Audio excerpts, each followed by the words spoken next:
So welcome to our webinar on 70.3 race prep and strategy. And we'll also talk about Chattanooga, 70.3 Chattanooga, which is coming up this weekend. And we'll talk about the course and some things to consider there. Many of us have done the race a half dozen times. We know that course really well, and we'll offer some insight. But to start, part of the reason we're having this is, it's a few days out, and there are some things you can do that will actually still help on race day. A lot of athletes, I know they start panicking, and when the taper is occurring, they kind of overthink things, and sometimes they try to sneak in additional training. Obviously, don't do that. What we want to do is focus on relaxing, getting in proper workouts, and getting in proper nutrition.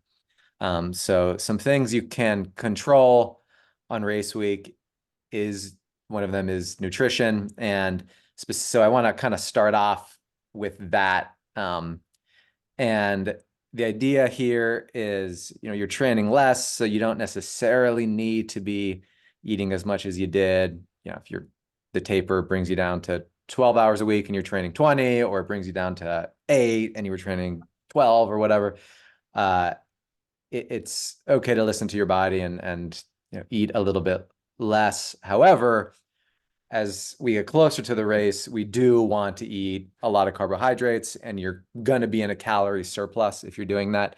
And that's okay. That's okay for the 2 days going into the race, because we want to top off the glycogen stores. And a good approach is, for the 2 days leading into the race, 8 to 12 grams of carbohydrates per kilogram of body weight per day. So this means Friday and Saturday, you need to be eating a lot of carbohydrates. I mean, just think about what that means. So, 4 calories in a gram of carbohydrates. On the low end, we want to target 8. So, if you're 220 pounds, which is, obviously, sizable, but if you're 100 grams or 100 kilograms, then that's 800 grams of carbs. That's 3,200 calories worth of just carbohydrates. And doing that will enable your body to store more glycogen. So you can see here, this is a great chart. It kind of shows just how much more glycogen you can store if you do this.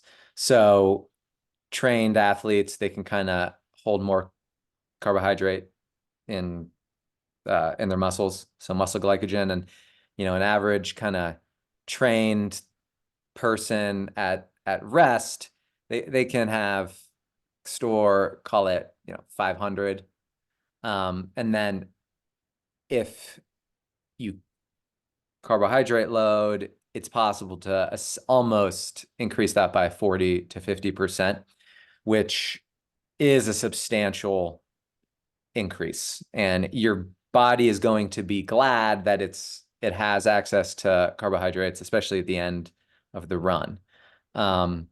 So consider this. Always have a Cliff Bar on you, always have some sports drink on you. The easiest way to do this is to drink additional calories, and it's okay to do that in the 2 days going in. So eat well, don't overdo it though. I mean, you don't have to gorge yourself. Definitely emphasize fluid and sodium.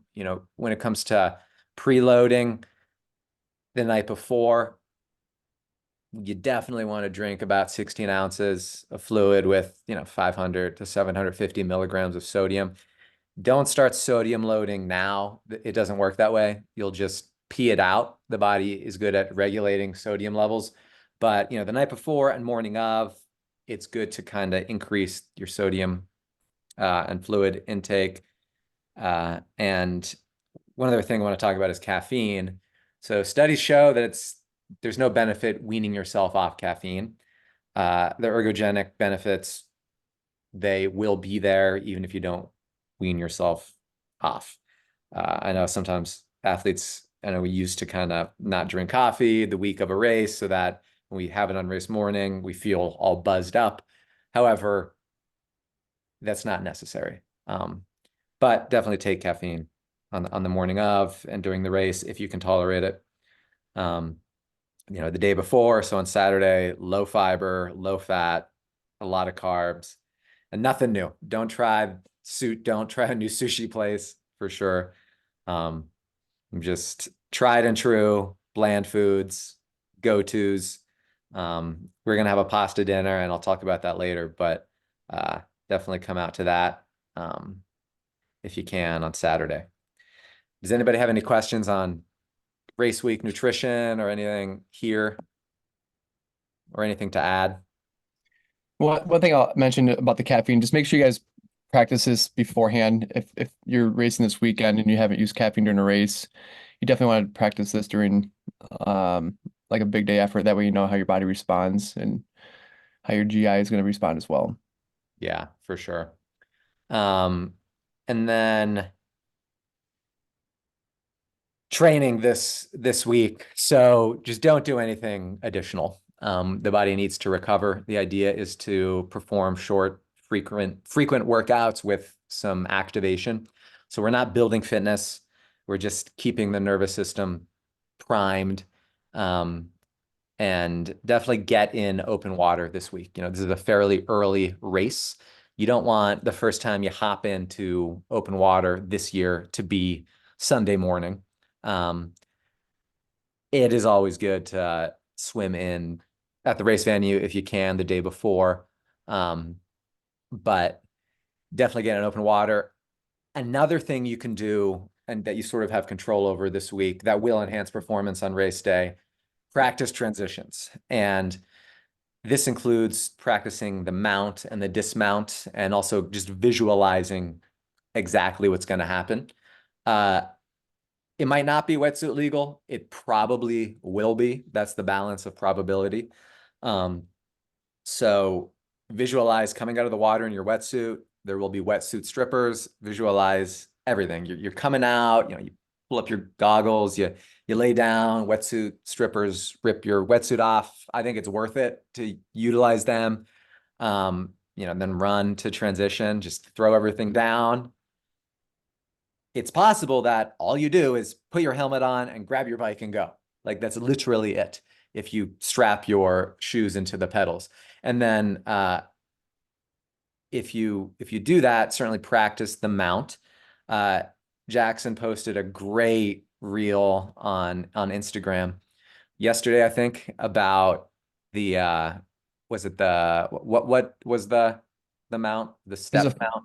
Yeah, there's a step mount, yeah, and a So climb uh mount too. that's a great approach. That's easier than the flying mount, and it's just as fast, honestly. Just don't worry about the flying mount, but um, not a big deal if you throw your shoes on in T1, but you know, practice that, visualize it, and simplify. Simplify. T1 should be quick, and T2 should be even quicker.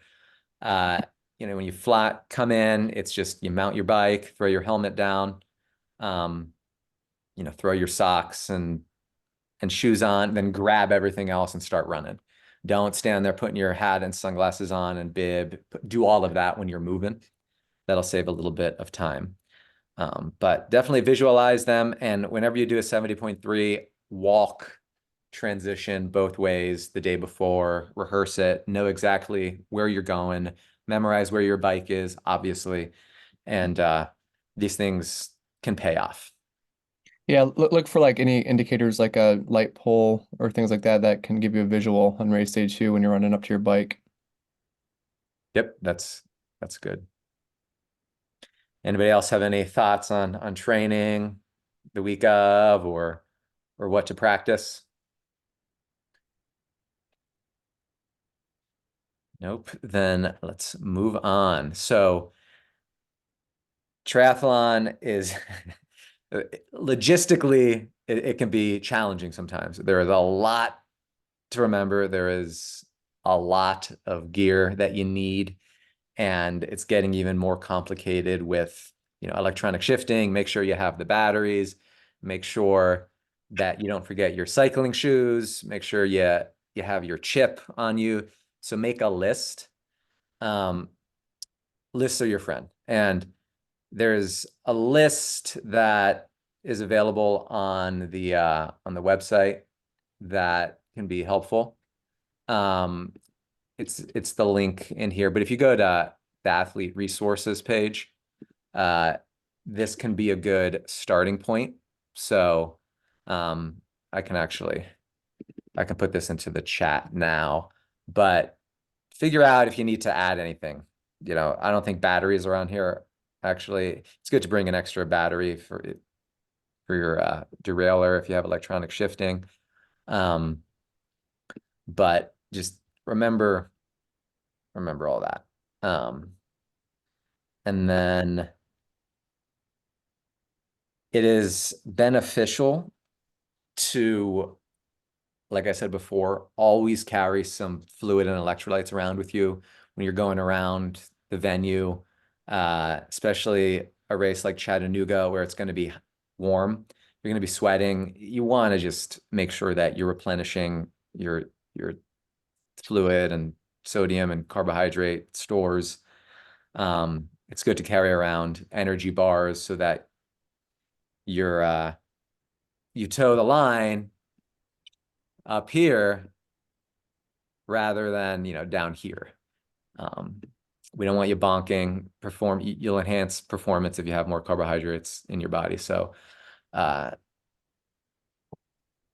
be cognizant of that. One thing I'll mention too about just the planning, and like you mentioned, there's a lot of equipment that we have, and there's always something that comes up with an athlete on race week. I know this year we've had a couple athletes receive the wrong type of wheel for their bike. It wasn't compatible with their brakes. But being adaptable is important too. So like just coming up with a solution rather than getting stressed out is important too. So as you think about what you need, if you forget anything, just come up with a plan B and adapt. We have a um pretty big number of people going on the race, so there's going to be other people that have equipment or things you might need to, and obviously there's bike shops and the athlete village that has bike shop there too, or bike mechanics that can work on your stuff as well. Yep, definitely. And I mean, definitely pay attention to the details. You want to prepare well for this. Triathlons are complicated, but it's just requires a little bit of attention. And I know that I've said it before, but the lists, they make it easy, and give you a little bit of peace. You don't second guess whether or not you forgot something. And a good way to remember is just run through every leg of the race. So, okay, I'm at the start line, ready to jump in the water. I have my wetsuit on. Is my chip? Yeah, my chip is on. Okay, I have goggles. I have the swim cap that they gave me. Okay, that's good. I'm running out. Okay, I'm in T1. All right, helmet. What else do I need? Oh, my nutrition. I need to put my bottles on. Oh, I forgot to make that bottle of nutrition. I better go get it. So it's good to kind of go through the race and think about every item you need. Just look around in your head, and that's a good little shortcut.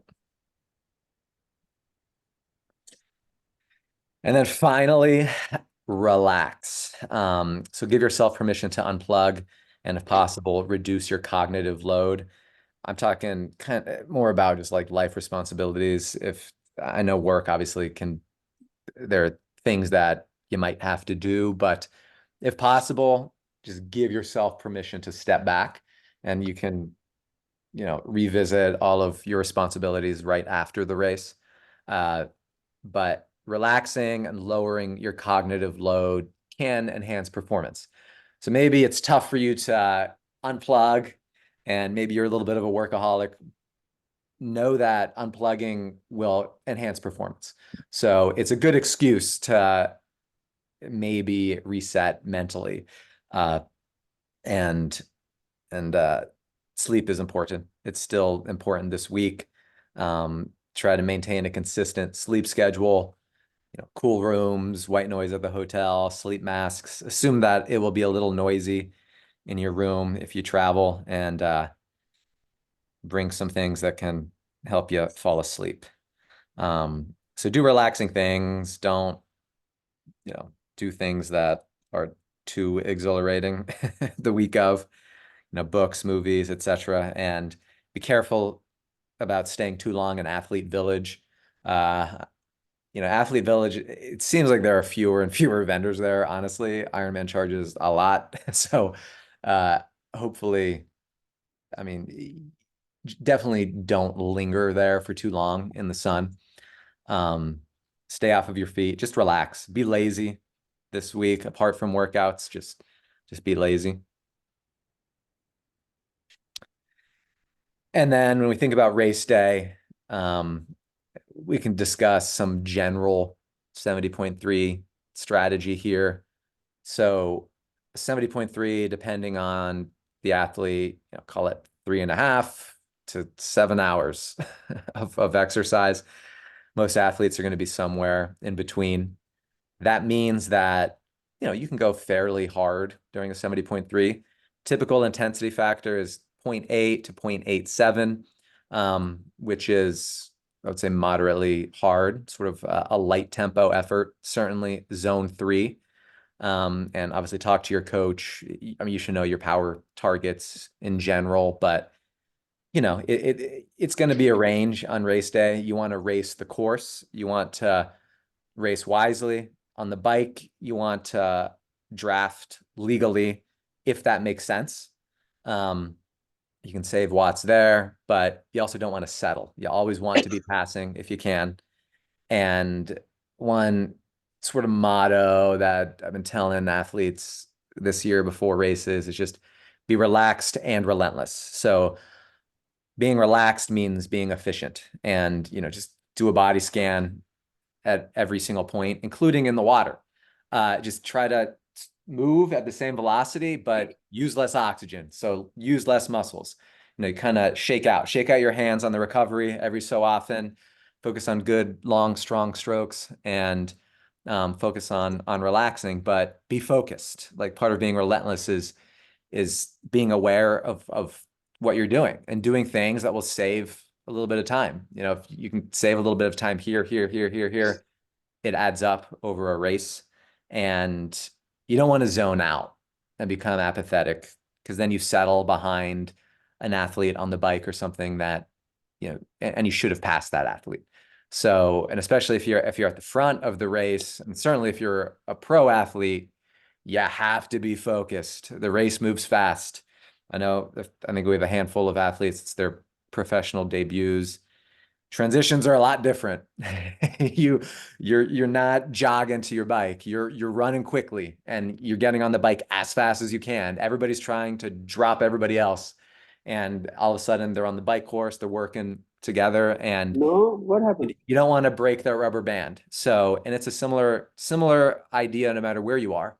Move up, always be passing, always be eating, and always be cooling. Those are the three always bees. Um, so and then on the run, it's similar target. We're going to want to target uh, close to marathon pace is what 70.3 pace ends up being. But let's just kind of move through the order here before we get to the run. So the swim, oftentimes, if you're a top athlete or a pro, you're going to have the takeout. And that means you're going to be swimming 200 yards pretty darn hard, and then you want to be in a good pack, and then everything calms down. And drafting in the water is worth it. Consider if you're swimming behind somebody, you might feel like you're swimming easily, but then you go to pass them, and all of a sudden you realize they start pulling away, and you're like, oh crap, and you have to work hard to catch somebody. You can save 5+ seconds per 100 drafting in a good pack. So consider that if somebody is passing you, see if you can swim next to them as they're passing you. You can get a little bit of a ride, then maybe get behind them, and maybe you can hang, or maybe you just get a draft benefit for 25 yards and you save 2 seconds. 2 seconds here, 2 seconds there. You do that 10 times, you're 20, 30 seconds faster. Perceived exertion for the swim. I would say that for many middle of the pack athletes or athletes who don't aren't swimming 15, 20K a week or don't have a swim background, ease into the swim. It's going to be tough to get in a good warm up, and it's probably not worth it for most athletes to jog for 10 minutes before the race. Treat the first, 500 meters of the swim as the warm up. So hop in, enjoy, get excited that you're about to embark upon an adventure, and just focus on, 6, 7 out of 10 RPE. It's likely that if you're doing that, you will be swimming faster than you think. And then as you warm up and the blood, starts making its way to, the muscle fibers more efficiently, and the blood vessels dilate, and the muscles warm up, then you can start kind of picking up the pace to this light tempo that we're talking about, this sort of 80 to 87% kind of perceived exertion target. And in T1, move. Don't lollygag in T1. Just get on your bike and you can recover there. When you're going horizontal to vertical, the blood kind of just is pooling in your upper body. It's not in the legs yet. You want to just get through transition. You're not going to feel good. You're going to feel dizzy going from horizontal to vertical with the blood kind of going down. So be careful there. And in the last 200 or so, you can kick a little bit more in the water. That can kind of divert some, blood flow to the legs. But and we'll talk about the logistics of the 70.3 Chattanooga swim specifically at the end here. And then for the bike, it's a light tempo effort. If you're at the front of the race, the first 15, 20 minutes it's usually harder than this. And that's fine. Similar to the swim, everybody's trying to drop everybody else who doesn't belong in that pack, because they don't want a weaker cyclist who's a great runner, for example, suck and wheel. So be prepared to go harder at the beginning and then back off. If you're, in the main pack, just do not start out too hard. Start out right at target power, focus on relaxing, get your bearings, start taking in nutrition to replace everything you burnt in the swim, and just be aerodynamic. So aero is everything. Keep that head down, keep those shoulders narrow. If you sit up, if your head goes up, you lose seconds. So every moment of the race, try to stay in aero. Steady power is more efficient than spiking power. Whenever you spike up to, threshold or above, you're combusting so many carbs. The pH value of your blood is decreasing, so it's becoming more acidic, and you can only do that so many times before, you'll experience some issues. So be careful there, and always be eating. Don't forget to eat. So as soon as you get on the bike, let the stomach settle for a few minutes, and then get on the nutrition plan. Don't wait, and don't forget to take in nutrition. And I do need to say, if you launch your nutrition on the bike, you need to replace it. You need to replace it at an aid station. Stop at an aid station and replace it and get everything you need. At a course like Chattanooga, for example, there are railroad tracks. So many people launch their rear bottles. If you drop a bottle, you need to kind of do the math, and at the next aid station, stop, get those Morton gels that they have. They should have some Gatorade here, the normal Gatorade, and understand that a bottle of that probably has 180 calories in it. So that's something to remember if you launch a concentrated bottle of nutrition or something. But nutrition is not an optional thing here. You want to nail it, and you want to take in as much as you should be, which is usually as much as you can. And then for the run, again, it's a light tempo effort. Be careful at the beginning. It'll be warm on race day, so douse yourself. Water every mile, every aid station, water over your head, ice in the front, ice in the back. Just be shameless about it. Be dripping, and that will pay off for sure. Every aid station is a checkpoint, a little boost. And again, go out conservatively, save something for that second half. In Chattanooga, that second loop is what kind of destroys people. And if you stay cool and you go out intelligently, you should feel like you're holding back at the beginning, and then build into the race. And if you're doing Chattanooga, I'll be out there yelling at you. And if you want splits, if you're sort of vying for an age group podium or something, I'll try to tell you where you are and where everybody else is relative to you, where your competitors are.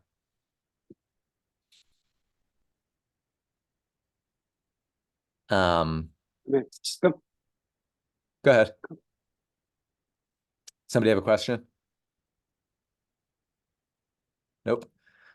So just some detail. Definitely talk to your coach, but we want to be targeting 60 to 120 grams of carbs an hour, 16 to 32 plus ounces of fluid, 500 to 1500 milligrams of sodium per liter. And like I said, if you lose your nutrition, you need to replace it for sure. And then we talked about caffeine earlier. 3 to 6 milligrams per kilogram of body weight is the sweet spot there, which can be a lot. 6 milligrams, if you're, again, 100 kilograms, that's 600 milligrams of caffeine that you can kind of take and that, you'll benefit from it. If you go above this, you probably won't reap a benefit. But this is a good general target. That might, for a lot of athletes, marching orders are 100 to 200 milligrams, sort of 45 minutes before the race or 30 minutes before. And then on the bike, potentially another 200. And then on the run, another 1 to 200. Other hacks, smile, that'll reduce perceived exertion. And, there's a lot of scientific evidence that'll help. Positive self-talk, pick your mantra and stick to it. Don't talk negatively to yourself. I choose to push my limits is one of my favorite mantras. That's from Jim Taylor, and it's a good one. Feed off of everyone's energy. The course at Chattanooga, for example, is 2 loops. There are a lot of bodies on that second loop, a lot of spectators, a lot of people cheering. So feed off of that energy and enjoy the adventure. And don't take the race seriously, but don't stake your identity in a perfect performance at a given race. There are no perfect performances, but you're just looking to, if you do your best on race day, you should be satisfied with it. And if you relax a little bit, you don't place too much pressure on yourself, you're gonna have a better race. So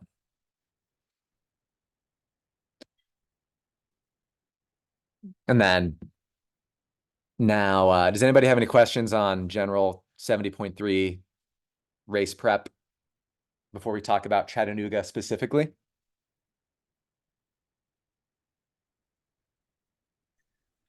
All right, I guess I can jump in. Go for it. I'll stop. So, And then yeah, you I guess I'll share your my screen. screen here. Just the course. Can you guys see the screen right now? Yes. Perfect. Okay. So for those that don't know or have never done Chattanooga, it's one of the largest 70.3s in the Ironman circuit. It has one of the largest transitions. There's tends to be, I think, close to 4,000 participants generally. So it's a long transition. A lot of bodies there. So like Conrad mentioned before, planning ahead for this race is important. Most athletes are staying downtown, so you can generally walk to transition in the morning, or a lot of hotels even offer like a shuttle service. So take advantage of that if the hotel offers it. Um, so race morning, transition opens at 4:30. If you plan on being at the front of the swim, you're going to want to plan ahead to get that warm up in and get to the front of the line, because once everyone gets on the shuttle to the swim start, it gets pretty congested and it can be really difficult to push your way through to the front of the line. So again, if you're a faster swimmer, you're looking to go, sub 25, sub 30, you want to make sure you're near the front.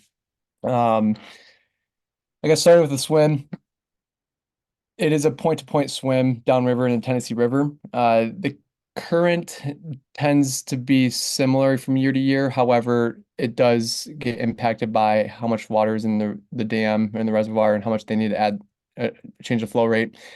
So just know if you swam this race before in the past and you swam the exact same effort, the times could be different. So have athletes that you're familiar with to start with, based on their swim abilities. That way you can either draft off them or work together. But that way you also know when you come out of the water, the times could change from year to year.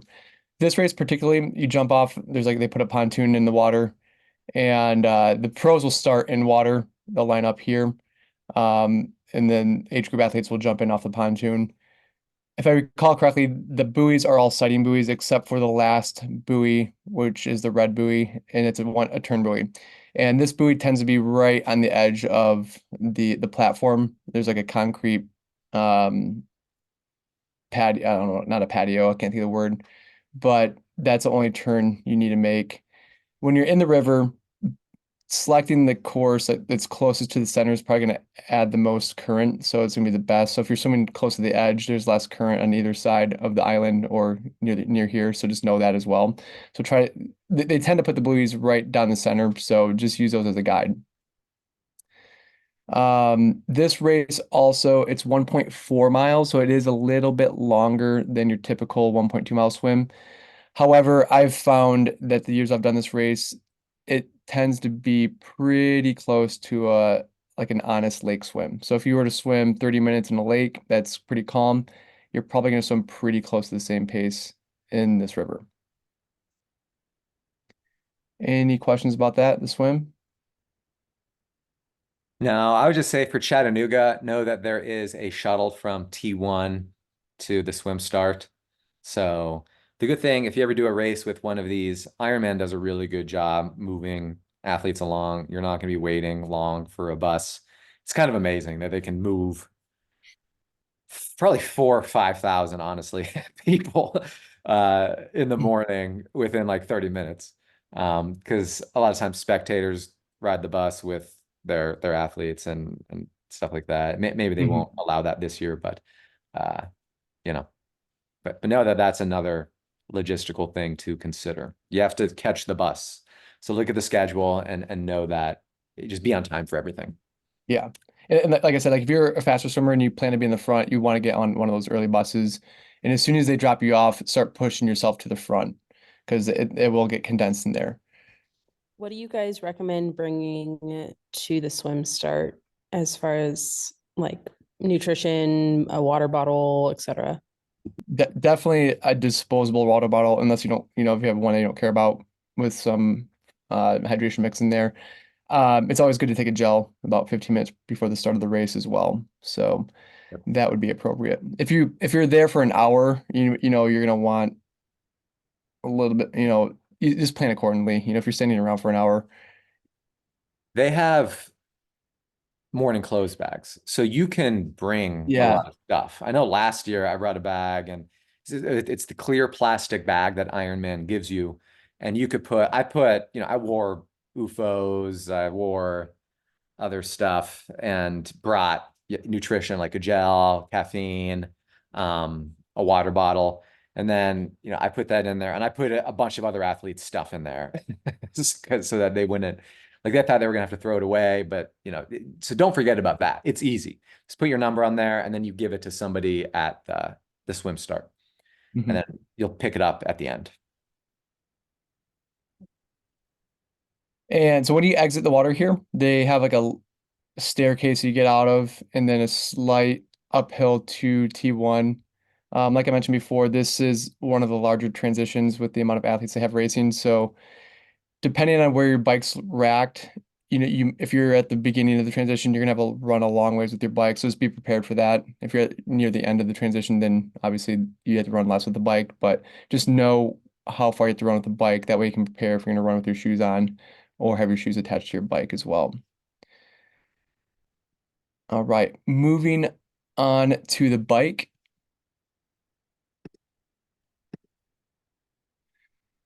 All right, so it's one loop bike. I wish I could zoom in here a little bit more, but Just know the first 5 or so miles of the bike course, it's pretty bumpy. I think Connor mentioned before, like if you lose your nutrition, you got to adapt and be prepared to pick up some nutrition at the first aid station. There's multiple railroad tracks. There's a lot of concrete and it's a little busted up as well. So avoid potholes that way you don't get a flat, things like that. But just know the first few miles are pretty rough. Once you get out of, I think it's yeah, right here, St. Elmo, the roads tend to smooth out a little bit more. So there are a few turns right here. There's a bridge that goes over railroad tracks here that you might need to apply a little bit of power just to get over, but not a major hill at all. On the way out, the bike course is rolling, nothing major at all for the first 25 or so miles. It's a straight shot. There's no turns after you leave St. Elmo. And once you hit about, I think it's about mile 28, you have a sharp left-hand turn. And Andrews Lane, there's a pretty steep hill right here. It's relatively short, but just know it's coming. That way you can be in the appropriate gear to climb it. And they tend to have they've had bike support there in the past. I know there's been a couple athletes that have had a couple trouble, some trouble with their bike just based on shifting and things like that. So again, just be prepared for that turn and being in the appropriate gear to get up it as well. After you climb the hill, you have a nice smooth descent and you start making your way back towards the finish. More rollers throughout the back half of the ride until you hit Chickamauga. Right when you hit this, there's a small town. When you go through there, again, smooth roads, but there's a nice climb outside of that town that's steady. It's not very steep, but it is longer. After you crest that hill, you have a nice sloping descent that you can get some speed going back into T2.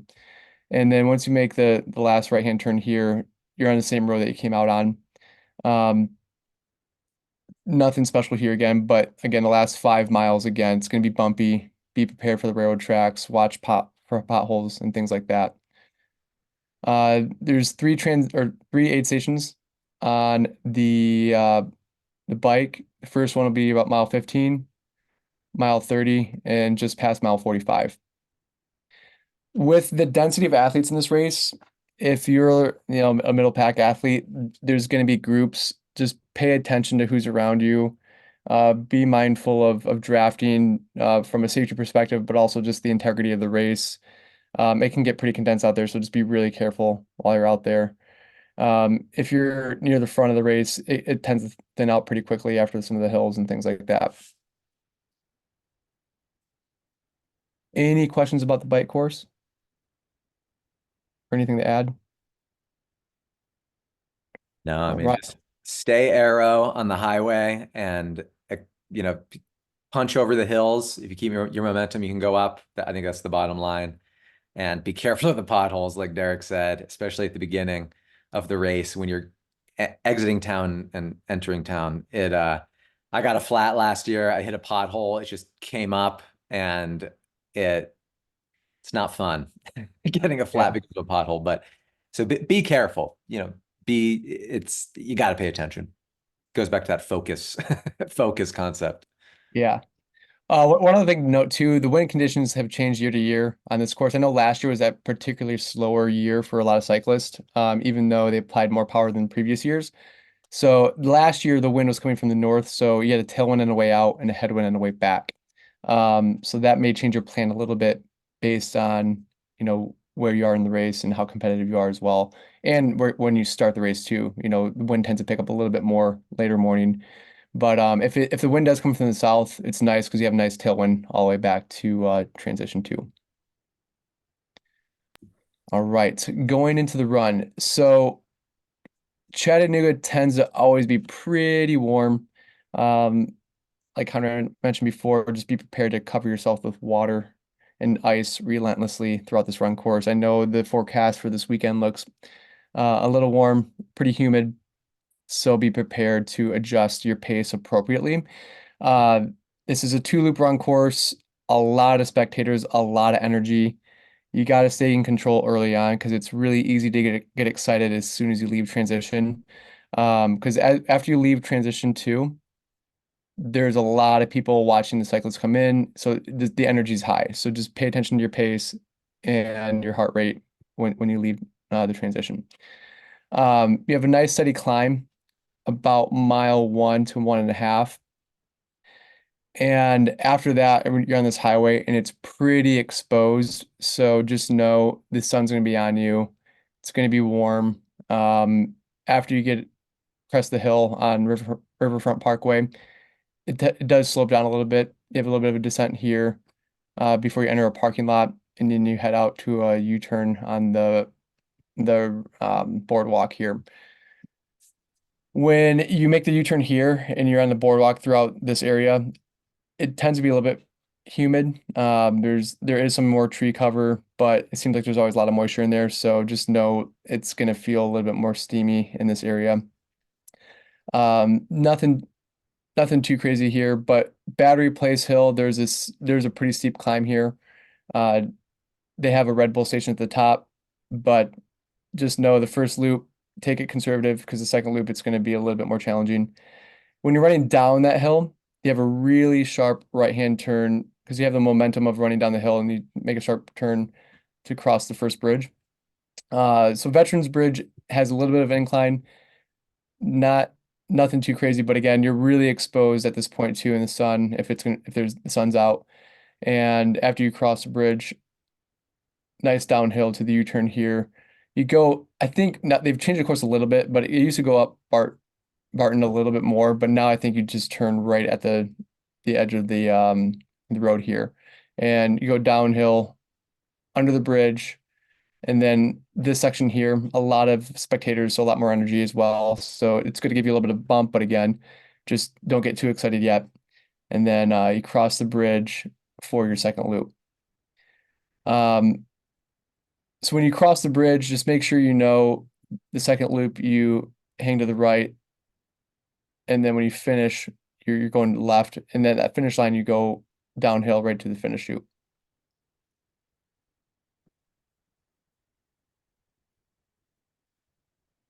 Any questions about the run?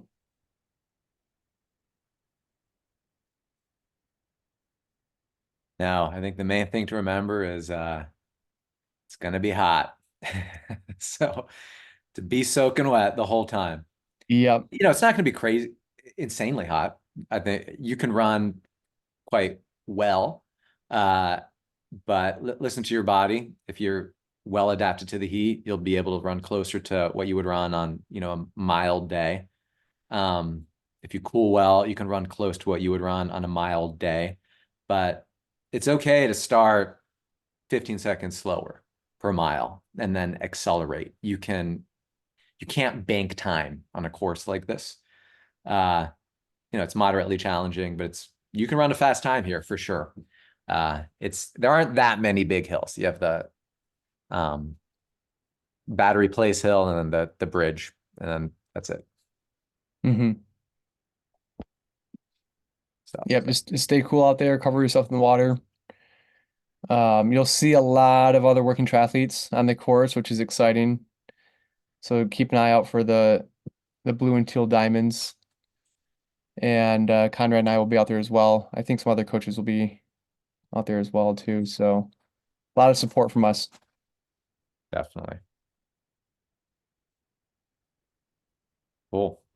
And then the last, can you relinquish, and then I'll just share the itinerary for everybody. Let me share my screen here. So the last thing is what we're doing. So you can kind of see this is our itinerary. I sent it out on the weekly nugget email also. So there's an open water team swim at Chickamauga Dam Day Use Area. So if you just type that into Google, it'll take you there. I think I linked to it in the email, the last nugget email. But that's Friday at 3 p.m. Eastern. And then there's a shakeout run Saturday morning at 9 a.m. Eastern. Just meet at Athlete Village and run. And then the team dinner is at Clever Ale House Saturday, May 18th, 5 p.m. There are spots available, and if it is sold out, we can add a few more. So if it's sold, I don't think it's sold out. I think there might be 2 or 3 left on the website. We definitely want you to sign up. But there is a cushion there that's built in that they can take on a couple more places, since it's a buffet and there's an outdoor area and stuff. So definitely sign up for that if you want to join. It's a great pasta dinner with dozens of teammates, and it's going to be really fun. It's always one of the highlights of the year, honestly. So come out to dinner if you can, even if you're not racing. Anybody have any questions on anything? I have one more question. It's about the bike. This is my second 70.3. My first was in Florida, where we shared the road with a lot of cars. How is the traffic situation? Yeah, that's a great question. It is in the morning on a Sunday morning, so it's lighter than most days, but there's still going to be shared traffic on the road. Uh, if you're in the middle of the pack and there's bigger bike groups, cars get backed up sometimes, and it's hard to pass cars. So just be really conscious of that and be vigilant. So yeah, there's cars out there, but it's not crazy traffic, at least that I've experienced in the past. Thank you. Yeah, definitely be careful. There aren't many, but aren't many cars, but they do exist. Does anybody else have any 70.3 Chattanooga questions? Or questions on 70.3s in general? Hey Conrad, this is just from a team perspective. Are we gonna have a team tent there, down near anywhere? Yes, we are bringing the tent down. I just actually passed the tent on to Andy. So Andy has it. He's driving down tonight or tomorrow. So, but we'll set it up before the race, and it'll be the big black working triathlete tent. And feel free to, you could drop your stuff off. That would be, leave the stuff there at your own risk. Somebody might steal it, but a lot of it's in a public area. Nobody has stolen anything from the tent yet, but be careful. Use the morning clothes bags. I would recommend using those. I can grab some athletes' cell phones or keys. Ideally, just leave the cell phones in your car. But I mean, that will be home base for sure for throughout the race. There's a club tent area. You can't miss it. It's right along the river there. So have your family hang out there and meet there after the race for sure. And a goal is to get a team picture at dinner. So please come to the dinner, and we want to get an awesome team photo. Wear a working triathlete hat or shirt if you can. And then it'll be a fun evening at Clever Ale House, and a really fun day on Sunday. It's going to be a good one, I think. It's going to be great. What else? Any other questions? Awesome. Well, thanks for hopping on. I recorded this, so if you want to see any part of it, you can watch it again. I'll post it on the website. But otherwise, keep the conversation going on Slack. Slack is a good place to